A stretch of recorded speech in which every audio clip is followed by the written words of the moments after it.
Hey guys, I'm Vikram and welcome to the first show of Roundups. Uh, Firstly, thank you all for taking the time to attend for today's workshop.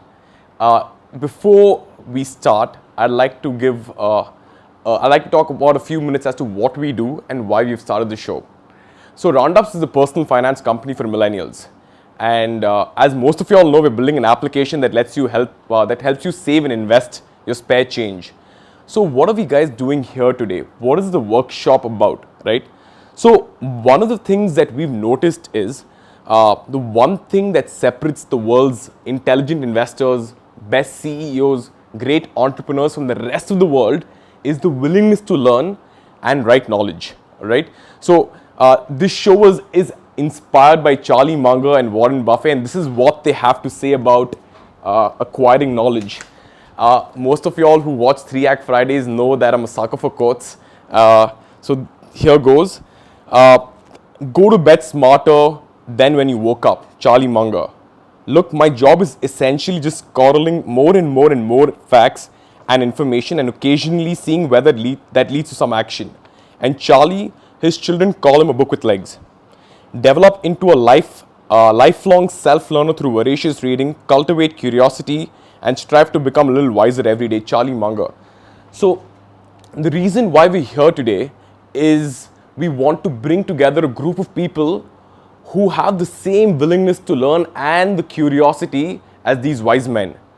In this workshop, we'll be talking about mental models. Now, what are mental models, right? Now, this is something that all of us use. They help us simplify life. Now, life has a lot of domains, right? And we need to connect these domains with each other. Mental models help us do that. So there are over 300 mental models ranging from different fields. It could be physics, chemistry, mathematics. We all use them, but we're unaware of them. Now, the more mental models you have, the ability to make better decision increases, right? Let me give you an example of a mental model that we use for making decisions. It's called the pros and cons table, right? Now, it's a great table, but we can't use pros and cons to make every decision. Things like alternatives and probabilities are not considered. There are around 300 models that one can use. The problem is that we use the same model of decision making for every decision and our decisions go wrong. To a hammer, everything looks like a nail. Yeah, that's the right proverb, right? So we'll be discussing about mental models. Two, we'll be discussing about biases. Why our emotions lead to crappy decisions, right? There's a terminology or this study in finance called behavioral psychology, behavioral finance, where they discuss the connection of psychology and how it affects our decisions related to money. You learn as to why traders and investors don't make rational decisions and why they fall trap to their emotions. And finally, we'll be talking about side hustles. I'm going to take a cheap shot at most of those Instagram gurus who talk about making money in a few weeks or a few months. That's a whole load of crap. It's difficult to make money. Money requires for you to hustle. Now, what is hindsight bias? It's when we predict events after they've occurred. It's when you say I told you so, or it's when you say I shouldn't have done this, I should have seen this coming. Now, these are a few examples of hindsight. No, I'll give you a few examples of hindsight bias. Number one is, let's say you go to a new restaurant. You're going there for the first time and you're going with your best friend, and you have an option to either order, let's say, burger or pasta, right? You're confused. You haven't had the food there before, and neither has your friend. So you order burger. The burger is great. What do you tell your friend? You know what? I told you this burger would be great. Same restaurant, same scenario, same day. You go to the restaurant, but instead of ordering the burger, now you order the burger again, but now the burger sucks, right? What does your friend tell you? I told you should have gone for the pasta, right? So what happens is, after the outcome occurs, you believe that you'd always known the event. Now, this is hindsight bias. Let me give you another example of a polling error that took place in Michigan, Wisconsin, and Pennsylvania. Now, one of the biggest reasons why why Hillary Clinton lost the election back in 2016 is because she underperformed in these three states, right? If you Google Hillary Clinton, Michigan, Pennsylvania, and Wisconsin, you will come across articles that say that blame the team of Hillary Clinton for not performing in these states or not winning these states, right? If you think about it, in hindsight, this sounds all right, right? Now, if you Google Michigan, Pennsylvania, and now if you notice, most of these articles are actually written after the election took place. If you Google for the same states and if you write Donald Trump, you'll come across articles that will criticize Trump for standing in these states because these states were they are largely a democratic support, state, right? So, and all of them were written before the election. And even polls before the election had shown that Hillary Clinton would win these 3 states.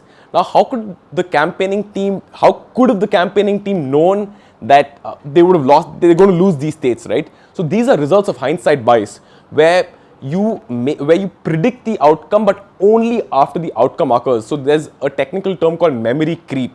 What memory creep does is you reconstruct your memory after the decision occurs. All right, you try connecting the dots to make sure that you'd always known the outcome, but in reality, you actually didn't know about it, right? We'll be discussing a few tools as to how we can get over it. Yes, you go through this personally, and if you're with someone else, for example, let's say a college was a startup, right? Let's say you're out of college and now you're planning to start something of your own within your circle of competence. You know that you know the domain really well. You've conducted market research. You know that customers want the product. A year down the line, the startup fails. What does your family tell you? I told you that you should have gone into, you should have like studied further. You should have taken a job. A year down the line, same scenario, but you succeed. What does your family tell you then? Good job. Good job. I knew you could do it. I knew you could pull it off, right? Right? So these are examples of hindsight bias. They play a major role when you're making big decisions, and especially after the decision is occurred, right? I'll give you the shortfalls of it. Before that, let me tell you as to how this affects decisions in personal finance. In 2007, financial analysts gave a rosy picture of the stock market, and after the crash, the same financial analysts said that they saw this coming. In fact, no one had seen the financial crash coming. Very few did, because that was the first time that housing crash ever took place. It took place in 1930s as well, really long ago, but it was always believed that the prices of houses will always rise, right? So that is one story. Another story, cryptocurrency and certain stocks have the tendency to surge all of a sudden, right? A trader will pick the stock, will hold it for 2 days, and once the stock crashes, what will the investor tell himself or herself? Damn, I knew this would fall. I should have sold it earlier, right? So investors have this pressure to maximize or time the market to maximize the returns, right? And when they lose money, they regret. With regret comes the thought that how did I not see this coming? And then they believe that, you know what, I should have seen this, I could have seen this. They go tell their friends, I knew the stock would fall, but I didn't sell it at the right time. Or if the stock is surging and I don't let's say buy the stock, what does the stock market investor tell me? Right? Like shit, I told you this would go on top, right? Now, this is just one of the plausible outcomes that could have taken place out of 100 events. No one can really predict that. This is where investors go wrong. So what this leads to is that it makes people overconfident, right? It makes everyone overconfident, especially traders and investors, because they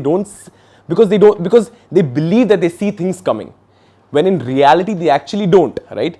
2, it makes you arrogant. It makes you arrogant because you believe you know everything, right? You act less critically and makes you lack compassion. It makes you lack compassion is when a friend of yours makes a wrong decision, and when you tell your friend, you know what, you should have heard me out, you should have listened to me. This is when you lack compassion.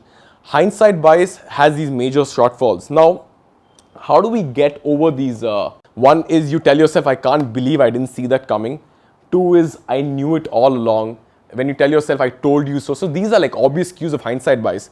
Now, the biggest problem with biases is that you can't get over biases. It's impossible. It's impossible, right? You can't get over biases on a day-to-day basis. You have to be super aware of it. But what you can do is, you can take care of biases when you're making crucial decisions, like long-term and big decisions. I'll tell you how. The first one is known as a knowledge tracker.